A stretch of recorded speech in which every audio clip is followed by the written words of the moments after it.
¿Qué tal? Muy buenas noches, bienvenidas y bienvenidos a su programa Mirada Crítica.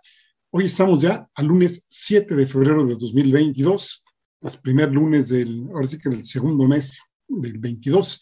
Hoy tenemos dos temas, habíamos preparado tres temas, pero no nos va a dar tiempo y mejor pues preferimos llevarlas con un poquito de calma e ir desglosando, ir analizando un poquito mejor pues cómo se van dando las cosas. El primero de ellos tiene que ver con los bancos, pues ahora sí que los titulamos los bancos, los ganones de siempre. Y pues en estos días se conmemoran varias cosas, se celebran, depende del punto de vista de cada quien. Por supuesto está nuestra Constitución Política de los Estados Unidos Mexicanos del 5 de febrero de 1917, que por ahí ya hace algunos años se hablaba de que había tenido más de 600 modificaciones. Habrá que llevar la cuenta cuántas lleva hasta ahora y las que faltan, ¿no? Me parece que tiene sus pros y sus contras, porque finalmente no puede ser así una letra estática, sino que habrá que irla adecuando a las necesidades de la población. Pero ese es justamente el riesgo, ¿no? Que esas adecuaciones y estas necesidades tendrían que ser acordes a la mayoría y no solo, digamos, pues para la ganancia de unos cuantos. En el caso de los bancos, pues, ¿qué les diría, no? El 31 de enero, de acuerdo con la información de la Comisión Nacional Bancaria de Valores, que fue publicada en la jornada, precisamente el martes pasado, el conjunto de bancos que operan en México obtuvo ganancias, no sé, Jerónimo, si nos quisieras poner una gráfica que por ahí mandamos, mientras voy platicándoles aquí, ustedes pueden ver esta gráfica por año y las ganancias que tuvieron. Como podrán ver, en 2020 hubo un pequeño descenso en las ganancias, pero pues ya lo recuperaron y seguramente lo van a seguir recuperando en los años subsecuentes. Bueno, pues en 2021, es decir, el año pasado, los bancos que operan en México tuvieron utilidades por 182 mil millones de pesos, 65.7% más con respecto a los 102 mil millones de pesos obtenidos en 2020 y 11% mayor a la de 2019, año en que ganaron 163.078 millones de pesos. Sí, estamos hablando de muy buenas ganancias para este sector. De hecho, la cifra de 2021 es la más alta de ganancias en un año para este sector desde 2001, que es el año en que se tienen registros por parte de la Comisión Nacional Bancaria de Valores, que se supone, que habría que subrayar, se supone la que regula este sector y que finalmente parece ser que los bancos son los que regulan precisamente esta Comisión Nacional Bancaria de Valores. Por bancos, bueno, el banco más grande aquí del país es el BBVA, lo que antes era pues el Bancomer.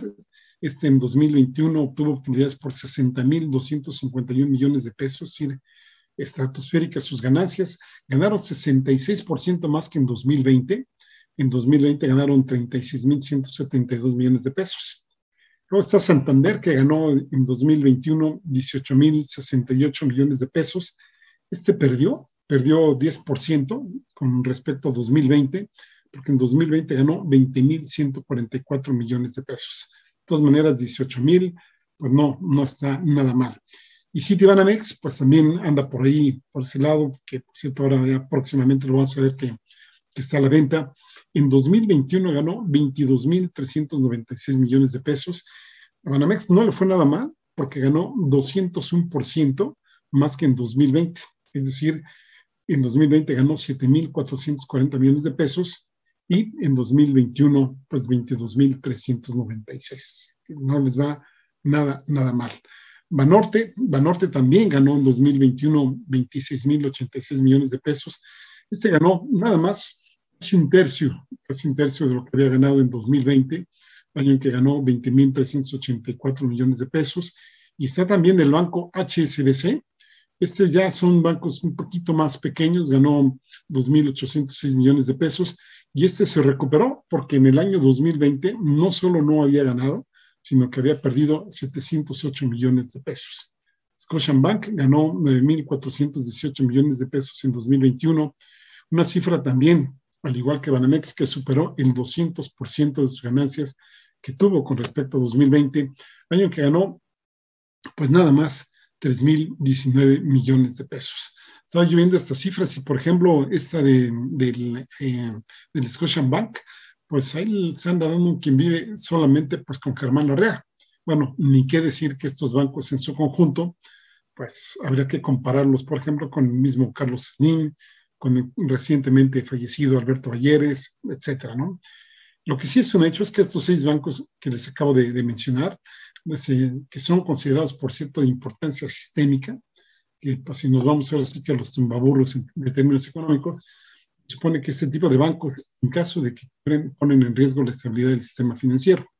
Bueno, pues estos 6 bancos concentran el 76% de las ganancias del sector, es decir, de cada 100 pesos que se ganan en el sector, 76 están repartidos en estos 6 bancos, pues principalmente ya lo vimos, pues Bancomer, que es el que se lleva la mayor tajada del pastel. Otros datos que pudiéramos medir del sistema bancario aquí en México son varios, pero me quedaría con 2. Uno es el saldo vigente de la cartera de crédito reportado al cierre de 2021, es decir, pues cuánto anda por ahí circulando de créditos. Pues estamos hablando de 5,435,000,000,000 de pesos, que es muchísimo dinero, pues nada más habría que ver cuánto, por ejemplo, es el presupuesto de todo el gobierno en su conjunto, pero pues esta cifra fue 2% menor que los 5,167,000,000,000 de pesos que fueron en 2020. Y el otro índice que me parece importante, independientemente del que les digo, hay como 4 o 5 más que se utilizan para valorar esta área de la economía, está el índice de morosidad, también llamado IMOR, y este se refiere al volumen de operaciones que han sido consideradas morosas, es decir, donde no hay capacidad de pago, con relación al volumen de préstamos y créditos concedidos por una determinada entidad. Es decir, en este caso, pues por el sistema bancario en su conjunto, porque no nos metimos en el análisis de banco por banco. Pero el hecho de que en 2021 estamos hablando del 2,05%, es decir, estamos hablando de unos 111,000,000,000 de pesos con respecto pues, al total de operaciones que se dieron en ese año. Eso representó una disminución de 0,51 puntos porcentuales con respecto a 2020. Es decir, se contrajo un poquito lo que tiene este tipo de operaciones. Insisto, hay otros índices, pero estos son de los más utilizados. Y lo que hemos visto, pues, con o sin disminuciones en otro tipo de, digamos, de parámetros para medir el sistema bancario, por los bancos, ahora sí que como dice la canción de Navidad, o la de los peces que ven en el río y vuelven a mirar y vuelven a mirar, pues podríamos decir que los bancos ganan y vuelven a ganar, con ganancias históricas, como les decía, que en 2021 pues fue un récord de récords desde que se lleva el registro de las ganancias de los bancos. Por cierto, en México, en el 2021, se destinaron más de 11,245,000,000 de pesos para el servicio, fíjense ustedes, no de los adultos mayores, no de los, ahora sí que de los menores de 5 años, no para otro tipo de cosas, sino para el rescate bancario que nos heredó pues, el muy afamado Ernesto Zedillo Ponce de León, ¿se acuerdan ustedes del Fobaproa y este tipo de cosas? Y estos 11,245,000,000 de pesos que solo se gastaron en 2021, bueno, pues solamente fueron para cubrir intereses y costos de administración del rescate bancario impuesto hace 27 años. Si tenemos ya, pues prácticamente un tercio de siglo o un cuarto si nos bajamos a 25 años, y cuya pues, deuda ya rebasa al día de hoy 1,000,000,000 de pesos, es decir, 1,000,000,000 de pesos. Imagínense, 11,245,000,000 de pesos. Bueno, pues de hecho la Secretaría de Hacienda señala que en los últimos 3 años se han destinado 105,915,000,000 de pesos, que esto equivaldría, pues, o sería más grande que el presupuesto con el que arrancó la pensión universal para adultos mayores en 2019. Y eso, insisto, pues ha sido para pagar los compromisos financieros de los bonos del Instituto de Protección al Ahorro Bancario, que es la herencia que queda del Fondo Bancario de Protección al Ahorro, lo que finalmente se conoce como Fobaproa, y que fue justamente el rescate de los bancos que hizo el gobierno mexicano, pues a algunas personas, pues ahí las dejaron, se socializaron las pérdidas y se privatizaron las ganancias. Precisamente una nota del periódico La Jornada del miércoles pasado mencionaba que mientras por los intereses y costos de administración del rescate se han pagado, fíjense ustedes, se han pagado 1,547,736,000,000 de pesos con cifras actualizadas a diciembre de 2021, los pasivos del adeudo no dejan de crecer. así como diríamos hace rato de los bancos que ganan y ganan y vuelven a ganar, pues estas deudas del FOBAPROA, sin contratar nueva deuda, crecen y crecen y vuelvan a crecer. Y además, hay que decir que en su tiempo Cedillo mencionó que esta deuda se iba a cubrir en 20 años, llevamos 27 y todavía se debe más de 1 billón de pesos. De hecho, hasta diciembre de 2021, la deuda del FOBAPROA, que se compone de los pasivos del IPAB y del programa de apoyo a deudores de la banca, alcanzó 1.040.507 millones de pesos, lo que significa 27.032 millones de pesos más que en diciembre de 2020. Es decir, la deuda va subiendo y va a subir mucho tiempo hasta que en algún momento dado, como cuando ustedes sacan un crédito hipotecario, pues ahora sí que los intereses cada vez van siendo menos y se va aportando ahora sí que mayores cantidades al capital de lo que se pidió. Pero mientras eso pasa, pues en México sigue endeudándose y lo lamentable de esto, bueno, además de la deuda que se tiene en el país, pues que no hay ningún responsable y no hay nada de nada, no hay ninguna investigación, nada, porque finalmente, pues ahí, según ellos, rescataron al país. Pero lo rescataron de ellos mismos. Me recuerda a una serie que anda por ahí en Netflix, donde pues un grupo de presos crea un motín, lanza pues ahora sí que bombas incendiarias, etcétera, y luego se presentan como que pues, son los que están ahí salvando a los demás, ¿no? Entonces, pues sí, generan problemas y luego ellos mismos resuelven dichos problemas. Entonces, les decía, los pagos ya efectuados, no para contratar más deuda, esto es bien importante que lo tengamos en cuenta, pues es básicamente un mecanismo de contención y equivale de verdad pues, a lo, no sé, o el equivalente o al doble de algunos programas sociales, por ejemplo, de ese gobierno, como el programa de Jóvenes Construyendo en el Futuro, programa con el que se ejercieron 28.930 millones de pesos que se repartieron pues nada más que y nada menos que casi entre 50,000 becarios, para ser exactos 49,751. Pero de la deuda del FOBAPROA, ni quien se acuerde en algunos diarios de circulación nacional ni en medios de comunicación.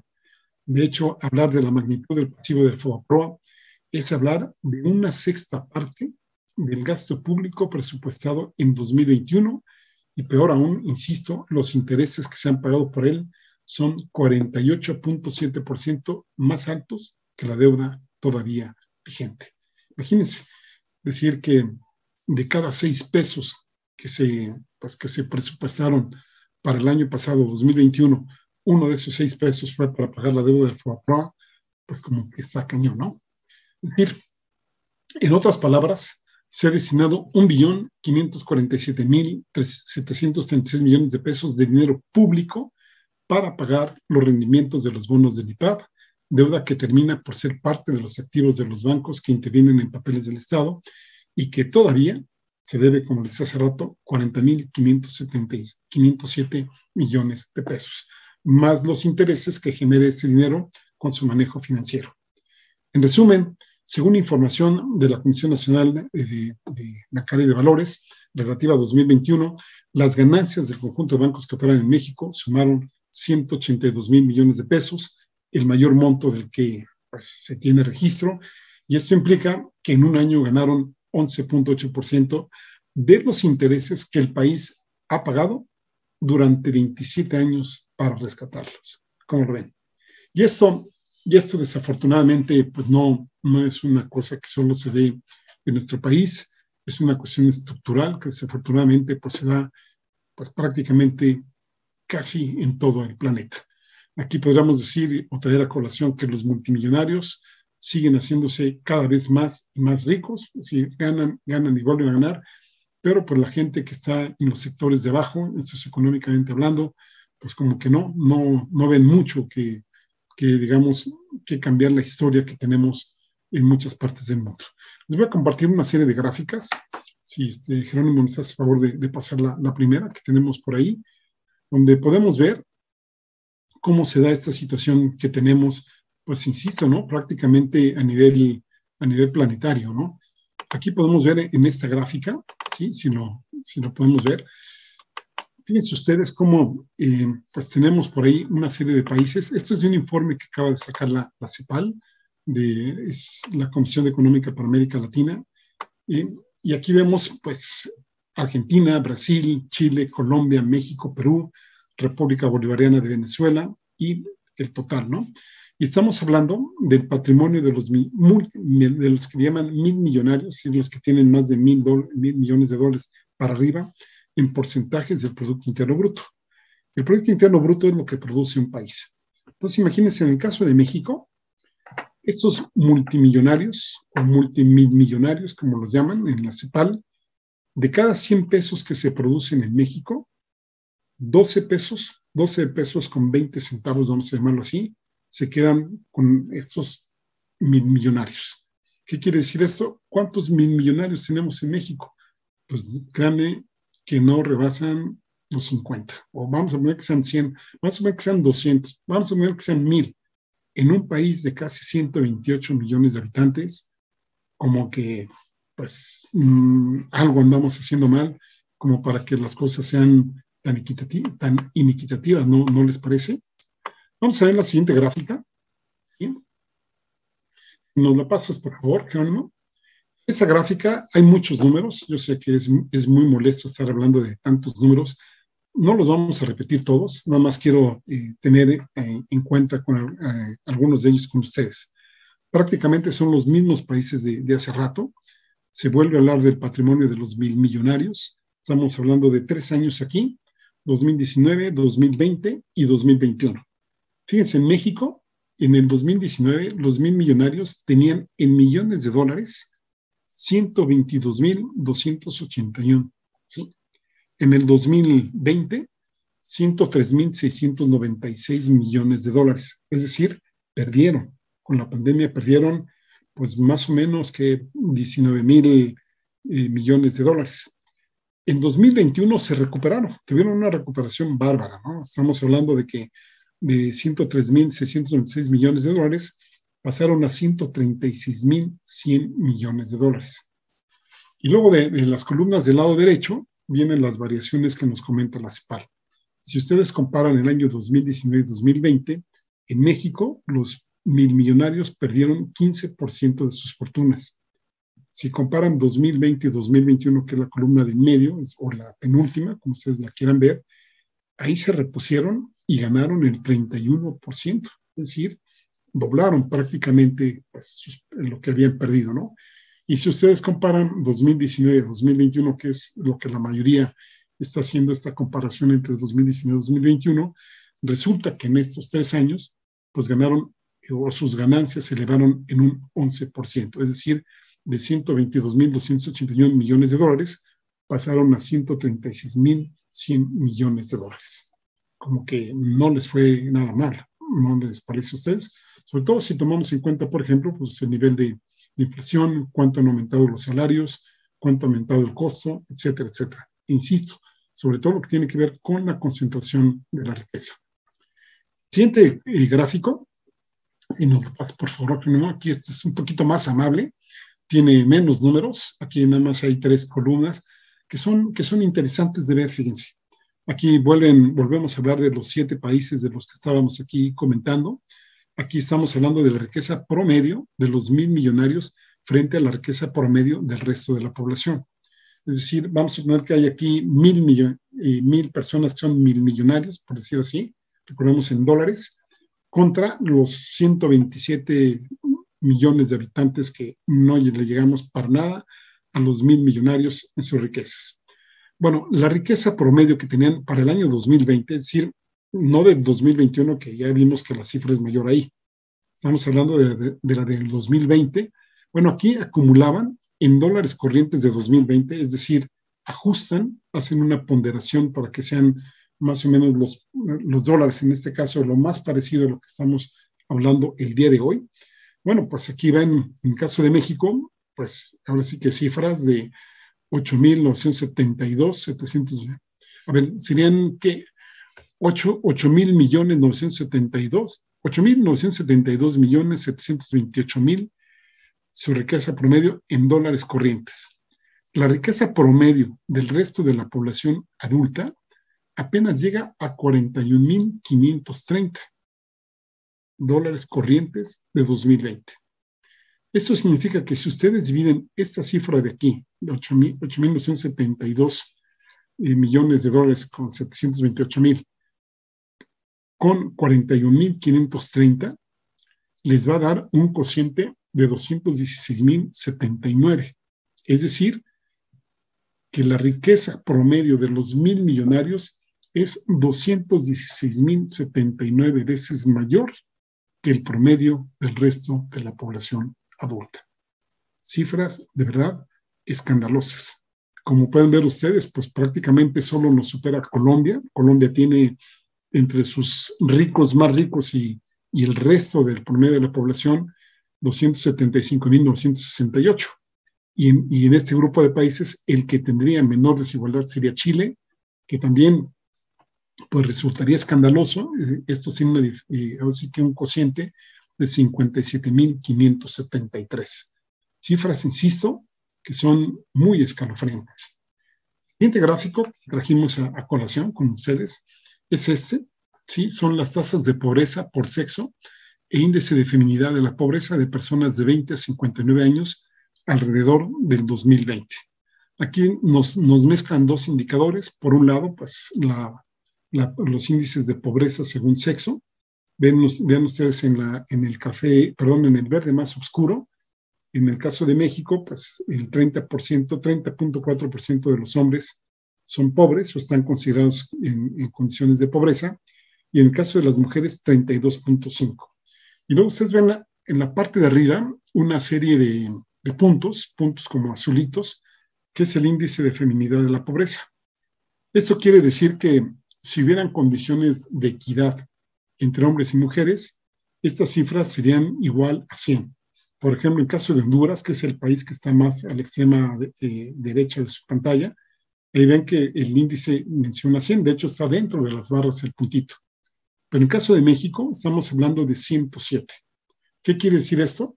Que por cada 100 hombres en condiciones de pobreza, en México hay 107 mujeres. Pueden ver el caso de la República Dominicana, que llega a 130. Por cada 100 hombres pobres hay 130 mujeres pobres. En el caso de Uruguay, el índice es de 127 y pues más o menos ahí se va, ¿no? En el caso, por ejemplo, de Brasil, más o menos anda igual que nosotros. En fin, cifras que tendríamos que llegar en términos de equidad a que fueran igual a 100. El siguiente gráfico, si nos lo pasas, por favor. El siguiente gráfico nos habla también en estos 7 países que hemos venido analizando de las tasas de pobreza según condición étnica, es decir, según condición de si se es o no indígena, y condición racial, alrededor también de 2020, y aquí también lo mencionan en porcentajes. Fíjense cómo en algunos países, en la mayoría de los países, con excepción de Chile y de México, no hay datos para la población afrodescendiente. Y no me digan que no hay población afrodescendiente aquí en nuestro país. Por supuesto que la hay, y es justamente algunos antropólogos, sociólogos y demógrafos que están justamente luchando para que se reivindique este segmento de la población que pues siempre ha pasado invisibilizada en nuestro país. Y bueno, ya lo estamos viendo en otros, ¿no? Bueno, el otro dato de esta gráfica es que mientras los indígenas más o menos tienen un porcentaje de pobreza de 46, es decir, de cada 100 habitantes indígenas en nuestro país, 46 están en condición de pobreza. Los que no son ni indígenas ni afrodescendientes, según cálculos de la CEPAL, el 33% se encuentran en condiciones de pobreza. Y podrán ver que en la mayoría de los países, pues prácticamente los indígenas llevan las peores condiciones en términos de pobreza. Salvo en Uruguay, que por ejemplo la población afrodescendiente es la que la lleva peor. No habría que ver otros países. Me hubiera gustado ver cifras, por ejemplo, de Ecuador, de Haití, por supuesto, de Panamá y otros países en donde pues sí la población afrodescendiente pues es, digamos, en términos proporcionales mucho mayor. No quiero, pero para nada, ahora sí que tener ningún indicio, pues ahora sí que, pues no sé, de discriminación a esta población, al contrario, ¿no? Con mucho respeto, y por eso hago la aclaración o hago el llamamiento de que sí, tendremos que estar impulsando los indicadores de estas poblaciones. Si en el caso de los indígenas sabemos que no hay una comunidad homogénea, sino que los pueblos indígenas pues, se caracterizan también por su diversidad, también en los pueblos afroamericanos pues probablemente esté pasando lo mismo, aunque pues, nos estemos agrupando en una sola categoría. La siguiente gráfica que tenemos, gracias, Jerónimo. Esa es la variación de las tasas de pobreza extrema y pobreza para 2020. Hay que insistir, no estamos hablando de 2021, que ya vimos que ahí hubo pues, gente que ganó mucho más y gente que no ganó pues, tanto que digamos. Aquí ven estos países que tenemos, están, pues, hay un poquito más, está Argentina, Bolivia, Brasil, Chile, Colombia, Costa Rica, ya incluyen aquí Ecuador, está El Salvador, México, Paraguay, Perú, República Dominicana y Uruguay. En color azul claro, ustedes ven la pobreza extrema y en color verde, la pobreza. Y luego en una línea vertical, que digamos si ustedes la ven de arriba hacia abajo, pues justamente ahora sí que se hace intersección con el cero. Esto quiere decir que ante un nivel cero, verán que a la izquierda dice -1 y -2. Bueno, Brasil es el único país, digamos, que tuvo una disminución tanto de sus valores de pobreza extrema como sus valores de pobreza en general. Por ahí Paraguay también tuvo una disminución en sus valores de pobreza extrema, pero el resto de los países sí que aumentaron sus niveles de pobreza. En el caso de México no fue tan, digamos, tan marcada como en otros países. Vemos ahí que más o menos los niveles de pobreza aumentaron alrededor del 2% y los de pobreza extrema andaríamos ubicándolo como por el 1.7%. Pero en el caso de Argentina, que ahí es muy notable, donde la pobreza aumentó prácticamente el 7%. El caso de Perú, que llegó a un 13% más, y el de la pobreza extrema por ahí de un 5.5%. El caso de Colombia, que más o menos llegó pues, a un 6.5% de la pobreza extrema, y la pobreza en general, pues también llegó a valores muy, muy altos, prácticamente pues, del 8% de su población. Entonces, como ven, pues estamos hablando de fenómenos estructurales, fenómenos en los que pues tendríamos que buscar que cambie esta ecuación, que cambie estructuralmente, insisto, pues que sean condiciones más equitativas para todas y para todos y que no uno de cada 100 mexicanos o uno de cada 120 mexicanos se esté comiendo pues prácticamente solito todo el pastel. ¿No les parece?